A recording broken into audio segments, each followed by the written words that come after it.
Luba Balaa Mokonnin dabalatee obbo Yaareed Fissahaa fi obbo Dhaabaa Gannanaa ragaa sobaa fayyadamuun baankii daldala Itoophiyaa irraa maallaqa doolaara miiliyoona 6 ol baasuuf yaalaniiru jedhamuun kan shakkamanii to'annaa jala oolfamaniiran har'a yeroo sadaffaaf mana murtiitti dhiyaataniiru. Beellama isaanii har'aatiinis poolisiin qorannaa taasisuuf beellama guyyaa 7 irratti gaafatee ture. Bu'aa qorannoo isaan deebi'uuf kan ture yommuu ta'u, poolisiin qorannaa isaa xumuree abbaa alangaaf kennuu hime. Abbaan alangaas himannaa shakkamtoota irratti banuuf beellamni guyyoota 15 akka kennamuufiif gaafateera. Abbaan alangaa shakkamtoonni kunneen yakka malaammaltummaa cimaan kan shakkamanii fi yakka hanga waggoota 10 adabsiisuu danda'udha jedhee seera adabbii yakka lakkoofsa 109 eeruun mirgi wabiin ba'uu akka hin eeyyamamneefi jedhee beellama himannaa banuu guyyoota 15 kan gaafate. Abukaatawwan shakkamtootaa 6 waliin ta'uun maamiloonni keenya yakkicha raawwachuu fi dhiisuun isaanii ragaadhaan osoo hin qulqullaa'in abbaan alangaa yakkamtoota jedhee dhiyeessuun mirgi wabii isaanii akka hin kabajamne taasisuu hin qabu jedhanii yeroo qorannaa poolisiin gaggeessaa turetti abbaan alangaas keessatti hirmaateera waan ta'eef galmeen inni hin beekne hin jiru waan ta'eef himannaa banuuf guyyoonni 15 isa hin barbaachisu jechuun falmaniiru. Abukaatoon shakkamtootaa dhimmi biraan kaasanii falman. Lubni Balaa Mokonnin gara baankii daldala Itoophiyaa kan mooraa gamtaa Afrikaa keessatti argamutti kan imalan waliin dha'uuf osoo hin taane ragaan jedhame sun sirrii ta'uu fi dhiisuusaa qulqulleeffachuufidha.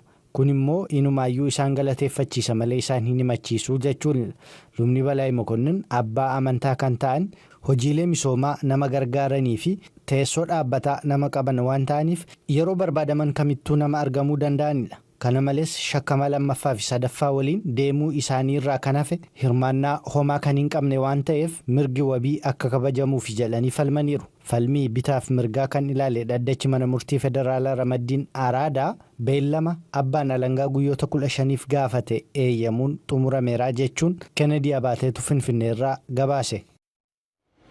Ji'a tokkoon dura naannoo Gambeelaatti ijoolleewwan 12 hidhattootaan butamanii fudhataman keessaa 8 deebifamuu isaanii naannichi beeksisee jira. Oduu kunis kunooti. Ji'a tokko dura bulchiinsa naannoo Gaambeellaa godina Aanyuwaa Aanaa Joor keessatti haleellaa hidhattoonni fudhataniin namoonni 51 kan ajjeefaman ta'uu fi daa'imman 12 butamanii fudhatamuu bulchiinsi aanichaa beeksisee ture. Daa'imman kanneen keessaas 8 isaanii deebifamuu bulchaan bulchiinsa Aanaa Joor obbo Umad Ubang sagalee Ameerikaatti himaniiru. Akka obbo Umad jedhanitti haleellaa hidhattoonni gaafa bitootessa 26 bara 2016 akka lakkoofsa Itoophiyaatti aanicha keessatti taasisaniin manneen jireenyaa 736 gubachuu namoonni 6,100 qe'ee isaaniirraa buqqifamuu fi horiin 3,000 saamamaniirus jedhanii hanga ammaattis tattaaffii taasifamaa jiruun hangi tokko deebifamuu danda'eeras jedhan. Namoota qe'ee isaaniirraa buqqa'aniiran kanaaf rakkoon geejibaa naannoo sanatti mudatee waan jiruuf gargaarsi dhaqqabaa hin jirus jedhaniiru. Naannoo Gaambeellaatti itti gaafataman biiroo ittisa balaa ibiddaa obbo Gaadbeel Muun namoota qe'ee isaaniirraa buqqa'aniif gargaarsi nyaataa birrii miiliyoona 2 bitamee fi gargaarsi kaan akka dhiyeessameef himaniiru. Komishinii mirga namoomaa Itoophiyaatti itti gaafataman damee Gaambeellaa obbo Abel Adaana gama isaaniin haleellaa hidhattoonni Aanaa Joor keessatti fudhatan miidhaa inni geessiseeru qulqulleessaa jirra jedhaniiru jechuun Finfinneerraa Gabra Mikaa'el Gabra Madiintu gabaase. Bulchiinsa naannoo Amaaraa godina Goojjam Kaabaa Aanaa Qonjii Qolelaa keessa kan manoottan barumsaa sadarkaa jalqabaatii fi sadarkaa lammaffaa 52 keessa barsiisaa jiran barsiisonni 1,000 ol ta'anii ji'oottan lamman darbanii fi mindaa isaanii waan hin argannee fi rakkinaaf saaxilamuu isaanii sagalee Ameerikaatti himaniiru. Rakkinachi jiraachuu isaa kan ibsan bulchaan Aanaa Qonjii Qolaalaa obbo Geetaachew Dagafaaw sababa nageenyaatiin kan ka'e hojjettoonni herreegaa waan waajjira seenanii hojjechuu sodaatanii fi namni herreega hojjetu dhabamuu isaatiin kan ka'e rakkinichi uumamuu isaa sagalee Ameerikaatti himaniiru. Yeroo ammaa waldaa barsiisotaa wajjiniin mari'achuudhaan hojjettoonni haaraan ramadamanii rakkinicha hiikuudhaa fi hojjechaa akka jiran obbo Geetaachew Dagafaaw dabalanii ibsanii jiru. Dhaabbata mootummoota gamtoomaniitti waajjirri qindeessa gargaarsa namoomaa ookaan oochaan ibsa torban darbe baaseen walitti bu'iinsa naannoo Amaaraa keessatti itti fufee jiruun godinaalee Goojjam Bahaa bahatii fi dhiyaa akkasumas godina Gondar Kaabaa keessatti manoottan barumsaa dhibbeentaa 89 cufamanii akka jiran ibsuun isaa beekamee jira. Naannoo Amaaraa keessatti barattoota mana barumsaatti argamuu qaban keessaa dhibbeentaa 35 akka mana barumsaa deemaa hin jirre Ochaan ibsuu isaa Asteer Misgaanaaw gabaastee jirti. Yommuu gara oduu biraatti darbinu immoo Keeniyaa keessatti ji'a bitootessaa irraa kaasee balaa lolaa bishaanii mudateen namoottan du'anii 188 ga'uun isaanii ibsameera. Oduun kun kunooti bal'inaan. Keeniyaatti ministeerri biyya keessaa ibsa kamisa har'aa baaseen biyyattii keessatti rooba cimaa ji'a bitootessa darberraa kaasee roobaa jiruun balaa lolaa uumamee jiruun hanga ammaatti lakkoofsi namoota du'anii 188 irra ga'eeraa jedhee ammayyuu kanneen badanii barbaadamaa jiranis jirus jedheera. Namoota 125 irra miidhaan qaqqabeera kan jedhe ministerichi kanneen baay'inni isaanii 90 ta'an immoo achi buuteen isaanii dhabamee barbaadamaa jiru jedhe namoonni 165 immoo qe'ee isaaniirraa buqqaaniirus jedheera. Roobii kaleessaa roobeen lagni Taalee guute bishaan irra galagaluu isaan tuuristoota lakkoofsi isaanii 100 ta'an Masaayii Maaraa keessatti loojiiwwanii fi bakka turtii isaanii keessatti balaa isaan mudateen hojjettoonni baraarsitoota tattaaffii taasisaniin namoota 90 nagaan baasuu danda'aniirus jedhaniiru. Bulchaan kaawuntii Naarok Stefen Naakolaa ajaansi Firaans Pireesitti akka himanitti riqichoonni naannoo sanaa balaa lolaa kanaan fudhatamuu ibsanii naannichi dhaqqabamaa akka hin jirre himaniiru.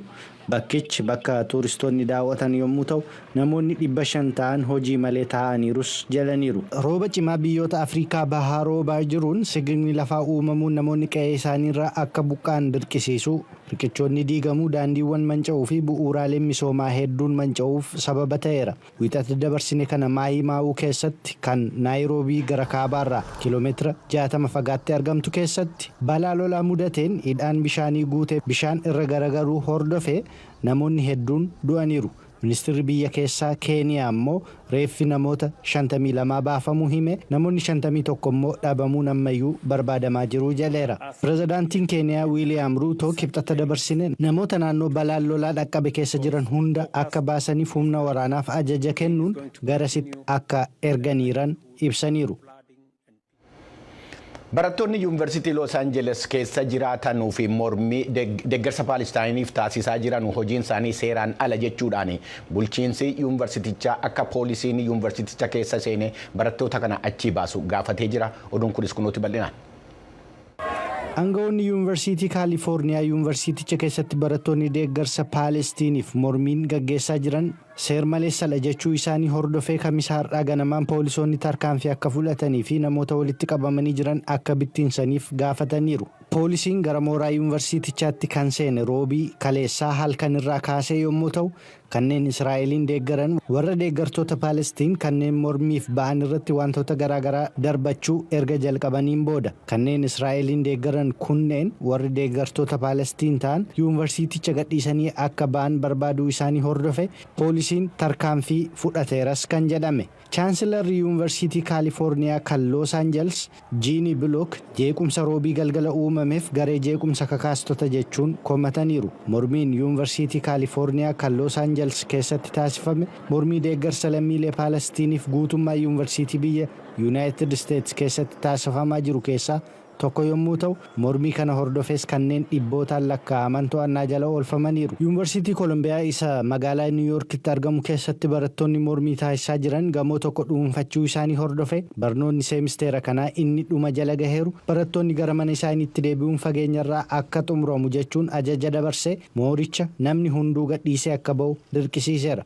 Murtoo bulchiinsa yuunivarsiitichaa hordofees poolisiin mooricha keessaa humnaan warra mormii deeggarsa Paalestiin irra jiran kan baase yommuu ta'u namoota gara 300 ta'an immoo to'annaa jala oolcheera. Yommuu jalqaba ilaalamu haasaan pirezidaantiin Zaambiyaa Hakaaniidee Hichilaamaa akka dorgommii pirezidaantummaa dhufaa jiru irratti hin hirmaanne ittiin ibsani dhugaa fakkaata garuu dhugaa miti. Gaazexeessonni biyya Afrikaa kibbaa magaalaa Johannesburg keessa jiranu dhaabbata bu'aa fi hin hojjannee fi kaampeen diijitaal etiks yookiin kood jedhamuun gargaaramanii akkaataa oduu sobaatii fi dhugaa addaan baafachuun danda'amu irratti barumsa argachaa jiru. Kaavishaa Piilaay Daayirikteera hundeessituu dhaabbata koodii jedhamu kanaati. We're making sure that people are Namoonni odeeffannoo naga qabeessa ta'eef miidhaa hin qabne argachaa jiraachuu isaanii mirkaneeffachuu qabna. Teeknooloojiin nu itti fayyadamaa jiru akka hawaasa irratti miidhaan uumne. Dhaabbanni Afrikaa Cheekii jedhamuu fi haala walaba ta'een hojii dhugaa addaan baafachuu hojjetu dhaabbata koodii wajjiniin hojjechaa jira. Namoonni qabiyyeen odeeffannoo shakkii isaan irratti uumaniin akka dafanii itti beeksisanuu kakaasaa jira dhaabbanni Afrikaa Cheek. Akkaataa namoonni qabeeyyii miidiyaa hawaasaa dhugaa fi soba ta'uu isaa addaan baafachuu danda'an irratti dhaabbata koodii wajjiniin barumsa kennaa jira. Keegan Liich dhaabbata Afrikaan Cheek keessatti qorataadha. Odeeffannoo akkanaa addaan baasuudhaan akka namni tokko ka'ee keessa seenee waan tokko hin hojjanne gochuudhaaf ni gargaara. Akkaataa warreen odeeffannoo sobaa dabarsanu namoota dogoggorsanuu fi akkaataa kanneen odeeffannoo dharaa daddabarsan dhaabsisuu danda'amu irratti yaada waliif qooduudhaaf gargaara.